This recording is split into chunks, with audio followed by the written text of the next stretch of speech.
Ya, selamat hari Sabat kepada kita semua. Baik sekali acara kita pada Sabat ini. Saya ucap sama si Max. Harap-harap tuh acara banyak supaya saya punya giliran untuk berpembantu. Lama sedikit saya tunggu sebelum habis. Ini pertama kali saya berdiri sebagai pengkhotbah. Dia punya sejuk tuh dari kaki juga belakang. Saya bilang, saya malah dunia nervous, saya selalu bertanya-tanya. Dan hari ini, puji Tuhan saya mengalaminya juga. Jadi terima kasih untuk kesempatan yang begitu baik sekali ini. Dan puji Tuhan kita ada acara yang baik, yaitu World Adventure Day 2024. Saya juga sewaktu kecil sangat tertunggu-tunggu acara istimewa seperti ini. Kalau sebagai anak-anak, kalau macam dulu Akta gitu kan, jadi saya sangat suka, saya sangat ternanti-nanti kan. Jadi saya harap di hati para anak-anak yang lain juga seperti itu, dimana kita senantiasa menanti-nantikan acara seperti ini kan, macam spesial betul. Habis macam kita yang melayani pada hari Sabat. Jadi saya bilang sama diri saya, tidak ramai betul nanti hari Sabat. Jadi puji Tuhan juga lah, macam ramai juga di hari. Jadi saya macam makin saya nampak sih, makin saya tinggal depan, makin macam banyak tuh orang saya nampak. Jadi ya jadi tidak apa. Terima kasih juga sebab kita sama-sama bekerja di sini. Jadi untuk tema World Adventure Day pada tahun ini, Jesus know we take care of you.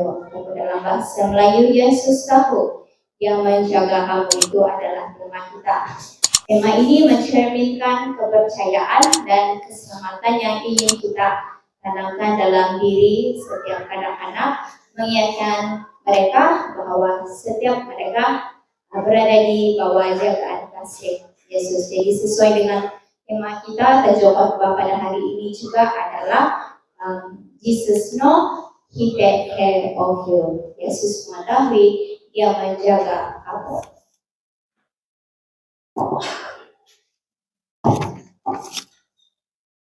Jadi saya akan mulakan khotbah saya dengan cerita Alkitab dalam Matius 8 ayat 23 dan 27.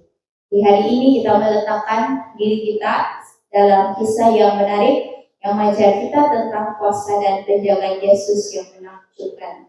Seperti lagu Ewahi Melody sebentar tadi, mari kita bayangkan matahari yang bersinar di langit dan air tasik berkilauan di bawah sinarnya, dan kita berada di atas bot bersama Yesus menikmati perjalanan yang damai. Tetapi tiba-tiba seolah-olah alam sebelah jadi bertindak balas terhadap sesuatu yang tidak kelihatan dan ribut terjadi. Angin bertiup dengan kuat, ombak naik, dan kawan-kawan Yesus menjadi sangat takut. Jadi ada Yesus di belakang. Begitu kuat badai menderu di sekelilingnya, tetapi seperti yang kita tahu dalam cerita ini, Yesus pula sedang berehat. Murid-murid Yesus yang ada juga di dalam ketika itu pun menjadi takut. Jadi orang membangunkan Yesus sambil cakap, Tuhan, tolonglah, kita akan binasa, gitu. Jadi apa yang Tuhan lakukan dengan tenang, ya dia tanya lagi kan, kenapa kamu takut? Kan? Tapi dengan tenang dia bangkit dan dia memerintahkan badai untuk bertenang, dan itu berlaku. Angin pun berhenti, ombak menjadi tenang, dan kedamaian kembali ke tasik. Jadi betapa besar kuasa Tuhan itu. Kisah ini mengajar kita sesuatu yang lebih mendalam. Dia menunjukkan kepada kita bahwa walaupun tidak menghadapi badai kehidupan, Yesus akan sentiasa hadir. Bayangkan perasaan kawan-kawan Yesus apabila angin bertiup dan ombak melanda perahu, apa yang mereka lakukan adalah dorang takut, tapi dorang lupa yang sebenarnya Yesus ada di situ. Dia tahu apa yang perlu dilakukan, dan itu adalah perkara yang paling luar biasa. Yesus juga bersama kita ketika kita menghadapi badai kehidupan. Sama ada masalah kita di sekolah, kita merasa sunyi, atau kita menghadapi cabaran.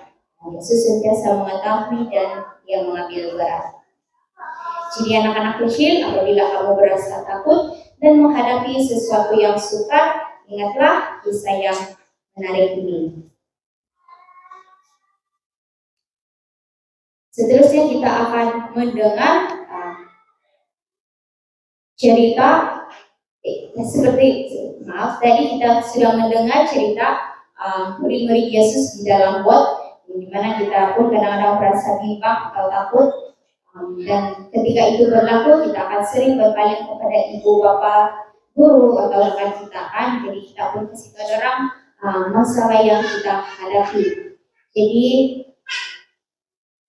di sini saya ingin mengatakan bagaimana kalau saya memberitahu kita ada seseorang yang sentiasa mengetahui segala-galanya tentang kita, walaupun sebelum kita beritahu orang itu apa yang kita ingin katakan. Jadi supaya kamu tidak macam selalu saya membaca skrip, saya mau juga share satu cerita.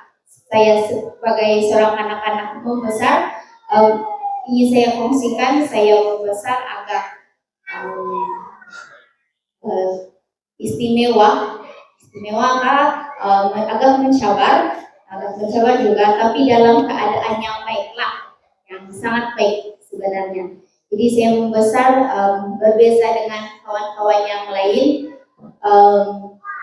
dan kalau dulu sewaktu saya sekolah, saya paling rasa sangat yang tidak dilayan, sangat terbiar lah orang bilang pada waktu sukan, sebab saya satu orang saja yang akan duduk di siring padang. Sebab kalau saya berdiri sekejap di bawah matahari ataupun di tengah padang, sebenarnya guru sekolah ya berdiri sudah di sana siring padang ini, kecil juga berdiri begini. Jadi saya pun nampak sejadi begitu dengan dia punya rotan yang panjang lagi. Beranilah saya ke tempat yang baik. Sebenarnya apa yang dia lakukan itu adalah untuk menjaga saya, sebab ini cikgu juga merupakan saya punya jiran, dan mama saya selalu cakap, tolong Ma, jaga-jaga si Richard di sekolah, jangan kasih dia penat, jangan kasih dia berdiri di cahaya matahari, begitu. Jadi itulah sebab saya sangat dijaga di sekolah, sampai ada kawan-kawan bilang, ini si Rachel murid kesayangan nih, kena jagaan. Jadi bagi saya itu tidak syok lah, sebab saya membesar, saya kira semua juga main lari-lari, saya suka juga bermain di padang begitu, main jadi-jadi, dan saya ingin bergerak atau beraktiviti seperti orang yang normal pada waktu saya kecil, tapi itu tidak terjadi. Jadi ya bagi saya, kenapa sih begini ya, begitu saya tertanya-tanya. Ada kalanya juga saya tidak dapat hadir di sekolah. Kalau saya pucat-pucat sudah, mama saya bilang berbayalah di sekolah, kan. Jadi bila saya sudah mendapatkan rawatan, saya kembalilah ke sekolah. Jadi bila saya kembali ke sekolah, mesti kawan-kawan sangat tanya, "Kamu kok tidak pergi sekolah?" Begitu. Terus saya sakit, terus juga saya cakap, "Balik-balik juga kau sakit," dia bilang begitu. Terus kau punya, ya saya beginilah saya bilang begitu, sejalan kan, habis masih muda, tidak tahu apa itu cabaran yang sedang dihadapi. Jadi saya membesar pun saya kadang-kala berasa dalam keadaan yang tertanya-tanya lah, kenapa saya begini, kenapa saya tidak seperti kawan-kawan saya yang lain, menurut saya adakah saya akan membesar dengan baik, begitu kan, bagaimana saya nanti, seperti apa saya. Kadang-kadang jawaban yang diberikan oleh ibu bapak sebenarnya juga orang memanglah orang akan cakapkan yang, ini kan upah dosa yang begitu lama kan. Saya rasa itu perkara yang baiklah, sebab untuk saya memahami kan, Tapi kalau sebagai kanak-kanak macam apa itu jawaban begitu macam tidak boleh diterima lah sebagai seorang anak-anak. Kalau budak ni dia suka yang logik. Kalau bilang kenapa itu, orang katanya kenapa bumi bulat begitu kan? Sebab Tuhan cipta. Tapi orang tidak akan merasa puas hati dengan tuh jawaban. Mesti ada sebab dia begitu kan. Jadi saya sebagai anak-anak pun begitu juga ada jawaban yang saya rasa tidak logik, tapi sebenarnya logik juga kan. Jadi saya sentiasa tertanya-tanyalah kenapa hal ini terjadi begitu. Tetapi puji Tuhan juga semakin saya dewasa sebenarnya saya paham juga tentang rencana Tuhan yang begitu baik sekali dengan saya. Jadi dalam Lukas 12 ayat 7 ada dikatakan, bahkan rambut kepalamu pun terhitung semuanya, karena itu jangan takut, karena kamu lebih berharga daripada burung pipit. Itu hal yang begitu indah kan? Bahkan rambut kepala pun terhitung. Jadi saya ingin anak-anak pikirkan Yesus sebagai adiwira atau superhero, seseorang yang tidak memerlukan isyarat apabila kita memerlukan bantuan. Tuhan mengetahui setiap butiran dalam kehidupan kita, bahkan sebelum kita menyadarinya. Dia tahu apa yang kita pikiran kita yang paling dalam dan emosi kita yang paling senyum.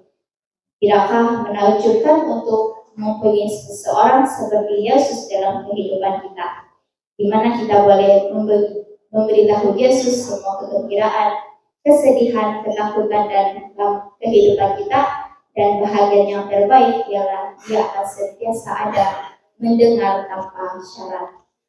Jadi anak-anak, lain kali kita berasa keliru atau takut atau tidak mempunyai persoalan yang kita tidak puas hati dengan jawaban, ingatlah bahwa Yesus sentiasa mengetahui apa yang kita rasa dan kita bersedia untuk menjaga kita.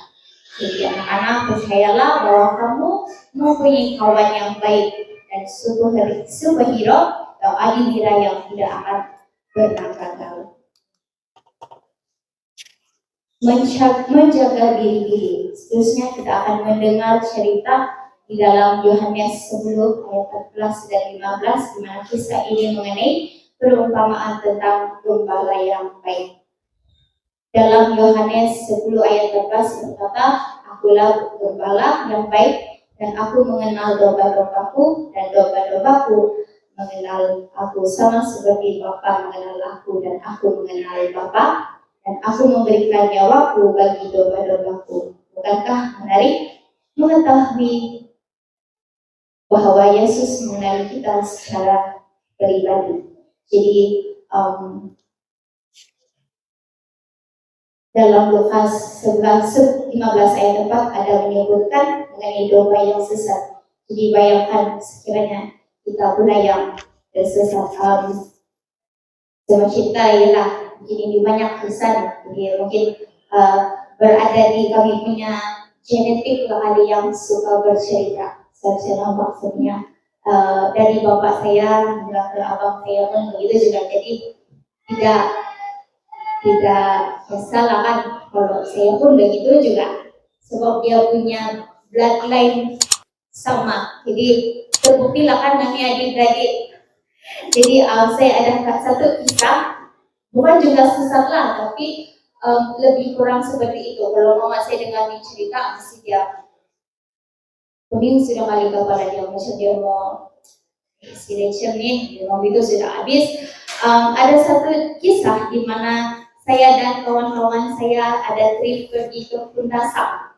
Jadi kami ada dua tim, satu tim Beza, satu tim Haila.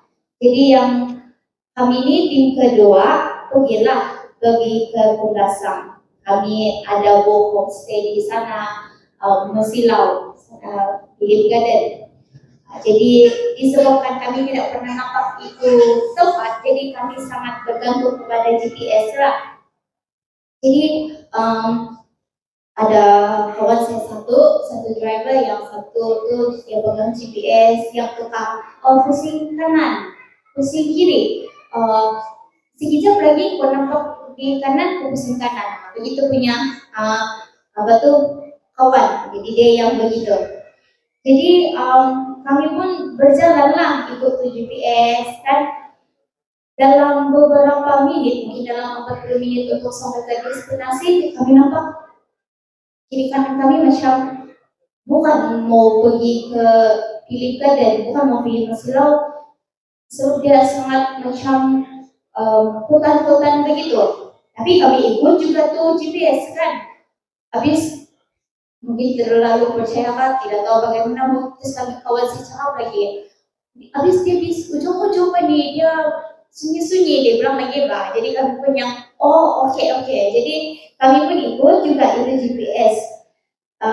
Setelah beberapa menit kemudian memang kami sesat. Bila kami sampai memang di jalan dead end sudah orang bilang. Tidak sudah pusing kanan pusing kiri, dan di kiri kanan pokok-pokok ditebang sudah, memang dia macam hutan lah begitu. Jadi masa tuh kami sangat panik. Habis kami empat tuh, kami semua perempuan, terus gelap lagi, dia macam pukul 7 begitu, sejuk lagi. Jadi dalam pikiran pun macam-macam sudah kami terpikir. Ditambah lagi itu jalan sangat sempit untuk buat macam pusingan begitu untuk keluar. Jadi time itu kawan saya memang agak panik kami time itu. Yang satu kawan saya yang driver mental breakdown sudah, menangis sudah. Mana lagi tadi itu sudah. Yang dua orang mengulas, itu GPS bilang di sini begitu. GPS bilang mau pusing sini, mengulas sudahlah. Jadi saya dalam keadaan yang separuh panik, separuh berdoa. Yang berdoa tengok lagi dorong begitu. Jadi kami bilang oke, tenang dulu. Dan kami pun saya dan kawan yang satu bilang kita pray dulu. Kami pun pray individual prayer, dan kami coba untuk kasih tenang itu driver. So kalau driver panik memang tidak keluar kami. Jadi kami pelan-pelan macam mau keluar, tapi kami takut mau keluar. Jadi kami bilang oke, pelan-pelan lah, pusing dulu, apa tuh mundur dulu dan perlahan-lahan keluar dari itu tempat. Jadi itulah kalau saya bilang mama saya dengarkan, memang dia bilang tidak boleh sudah jalan nih, itu sudah jadi binasang nih. Habis selesai. Jadi tapi kami dapat juga keluar dari itu tempat, dan kami pun bergeraklah sehingga ada lain, di mana kami boleh kawan kami yang satu dan dorang pun yang memberi bantuan lah, mau pusing sini. Mungkin perempuan dan GPS itu tidak boleh jadi kawan lah. Habis tidak tahu siapa yang salah, perempuan kah atau itu GPS. Padahal betul juga tuh tempat kan mungkin dia ada lain. Jadi untuk berada di keadaan yang sesat itu sangat menakutkan. Kan apalagi keadaan itu gelap, kita tidak tahu apa yang kita akan hadapi di kemudian hari. Mungkin kita tidak sesat macam kami, sesat itu rasa, tapi mungkin kita sesat dari segi financial, ataupun mungkin merasa hilang dalam pelajaran. Bagi yang anak-anak, para remaja, mungkin kita bimbang pasal grade atau pemeriksaan atau isu yang kita bergelut dengan diri kita sendiri, dan kita rasa macam kita lost. Walaupun ada kalanya kita masih berada landasan yang tepat, yang dimana kita ada matlamat, kita ada plan, kita bertindak ikut GPS kita yang membantu kita untuk sampai ke destinasi. Namun ada kalanya kita masih tersesat. Jadi menjadi domba yang sesat itu mencemaskan. Saya akui juga sendiri, sebab dalam keadaan yang sesat kita seolah-olah stuck di dalam keadaan itu, tidak tahu hendak ke mana. Ditambah lagi kalau kita tidak dapat mencapai apa-apa bantuan, dan kita sangat-sangat terdesak untuk pertolongan. Namun dengan adanya Yesus dalam kehidupan kita, kita tidak perlu risau karena Yesus adalah gembala kita yang baik. Dia sangat mengenali kita sehingga apabila kita merasa hilang, dia akan sentiasa melindungi kita.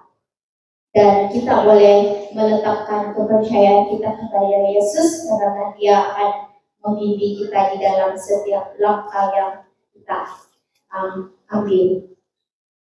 Jadi mari kita baca ayat Alkitab yang boleh membantu kita mengerti betapa menakjubkan Yesus. Itu dalam Mazmur 23 ayat 1 yang berkata, Tuhan adalah gembalaku, takkan kekurangan aku. Ayat ini mengingatkan kita bahwa Yesus adalah seorang sahabat dan gembala kita, sentiasa menjaga kita dan memastikan kita mendapatkan yang kita perlukan.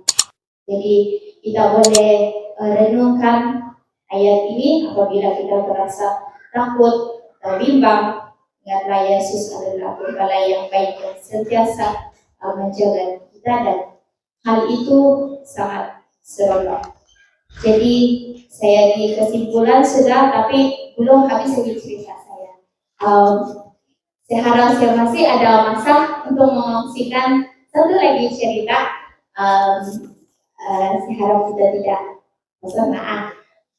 Jadi saya mau menceritakan sambungan cerita saya sebagai kanak-kanak. Kalau tadi saya cerita, saya bilang saya tidak suka dengan ada satu kenangan bagi saya yang sangat syok lah sampai sekarang saya terpikir teringat-ingat, dan apabila saya jumpa kawan-kawan saya dari sekolah rendah pun kami akan cerita balik itu cerita. Jadi ketika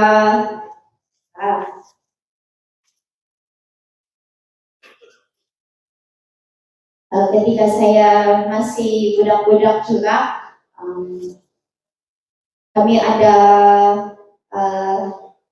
kalau tim sekolah lah kan, kalau pagi-pagi tidak tahu kalau budak sekarang, tapi kalau kami dulu tim kecil-kecil kami ada tuh pungut sampah pagi-pagi bagi sekolah. Jadi dia ikut macam giliran lah, hari ini dari jam 4, hari ini dari jam 5, begitulah kan. Dan kalau giliran saya kan, saya akan sentiasa joy juga itu. Padahal sebenarnya saya dikecualikan disebabkan saya punya keadaan lah. Jadi saya sentiasa dikecualikan oleh suku saya. Kalau suku saya bilang, oh tidak perlulah Rachel kau ikut begitu.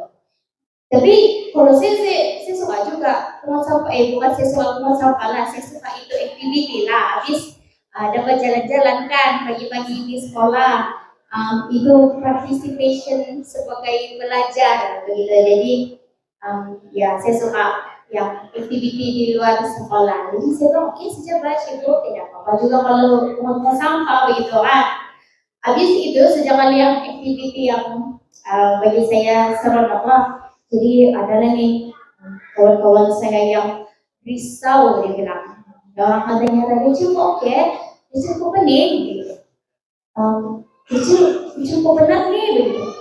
Tapi saya tidak oke sejahtera begitu kan. Habis selalunya kalau pungut sampah dia akan ambil 30 menit begitu. Jadi baru kami 5 menit kan baru di kawasan kelas begitu. Kawan saya banyak sudah begitu. Jadi saya oke juga nih. Tidak apa, boleh juga saya buat sudah. Kawan saya boleh yang tidak oke nih begitu. Jadi kawan saya cakap lah, cikgu, si Rachel bilang dia pening begitu. Padahal saya biasa jangan terus yang cikgu kami mau di balik kelas kah gitu kan. Jadi pun yang cikgu pun kalau saya murid kesayangan kan, jadi bilang cikgu pun oke sajalah. Jadi satu orang saja yang dikatakan pening sebelum orang yang hendak pergi kelas. Jadi 10 orang lah yang menjaga saya. Jadi saya rasa itu memori yang baik dan saya yakin Tuhan ada cabut tangan untuk hal itu.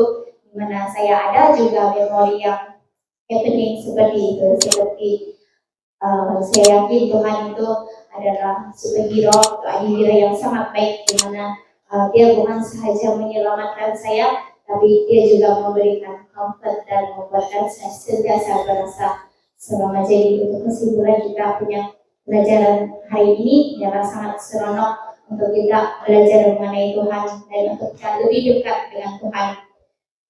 Tadi kita sudah belajar tentang kisah perahu dan ribut. Kira-kira betapa besar badai dalam kehidupan kita sebagai anak-anak pun.